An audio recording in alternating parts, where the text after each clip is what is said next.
Provinsi Nusa Tenggara Timur punya berbagai cerita menarik, terutama tentang kerukunan umat beragama. Seperti halnya di ibu kota provinsi, Kota Kupang, terbukti dengan adanya dua tempat ibadah dari dua agama yang berbeda, yaitu Masjid Al-Mutakin dan Gereja Huria Kristen Batak Protestan yang dibangun berdampingan sejak puluhan tahun lalu di Kota Kupang. Informasi ini menjadi penutup jumpa kita kali ini.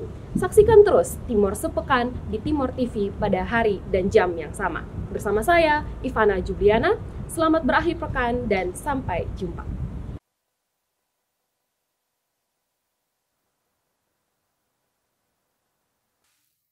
Pemirsa, kalau di Jakarta kita punya Gereja Katedral dan Masjid Istiqlal. Kalau di Kota Kupang, kita punya Masjid Al-Mutakin dan Gereja HKBP Resort Kota Kupang.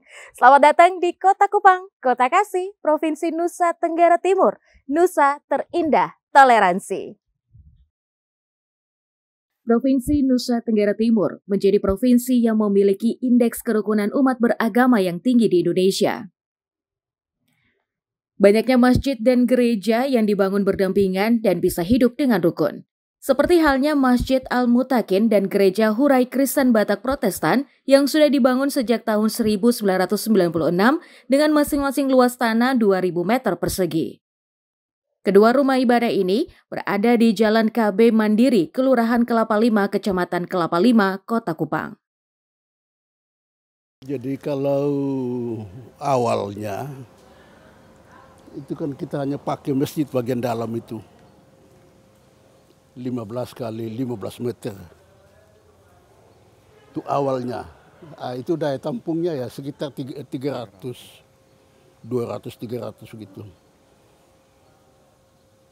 Sedangkan yang salat berjamaah di sini khususnya di hari Jumat dan nanti pada waktu Ramadan itu melampaui kapasitas masjid yang ada. Dulu di tahun 90-an orang jemaat atau orang-orang Batak yang merantau ke tanah Kupang ini dulunya beribadah dari rumah ke rumah, lalu kemudian disepakati dan seluruh jemaat bekerja sama dan pemerintah Kota Kupang memberikan hatinya untuk menghibahkan tanah ini lebih dari 1.000 meter yang juga dihibahkan juga untuk tetangga kita masjid sebelah, dan 96 itu dibangun, tahun 2004 itu diresmikan. Dengan adanya dua rumah ibadah ini di dalam satu kompleks tidak membuat masing-masing umatnya saling acuh tak acuh. Justru mereka saling membantu dan menghormati saat jam ibadah berlangsung. Tentu pada awalnya terasa sulit untuk bisa mengatur jam ibadah agar tidak saling mengganggu. Namun dengan komunikasi yang terjalin baik, semua jadwal ibadah termasuk di momen hari raya besar bisa berjalan dengan baik. Oleh karena itu maka pada waktu adanya salah paham, pertentangan dan lain-lain dengan gereja, dari masjid ini mengirimkan wakilnya. Wakilnya mengadakan pendekatan dengan gereja, dan setelah diadakan pendekatan, akhirnya kita aman. Ya, aman, dan sampai hari ini tetap aman.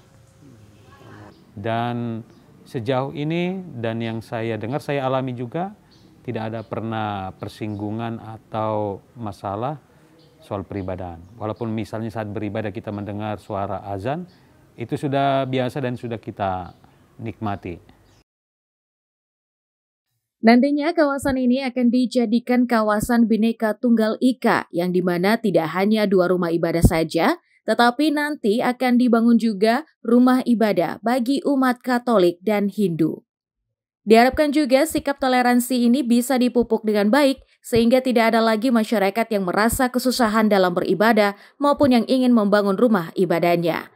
Dari Kupang, Tim Liputan Timor TV melaporkan.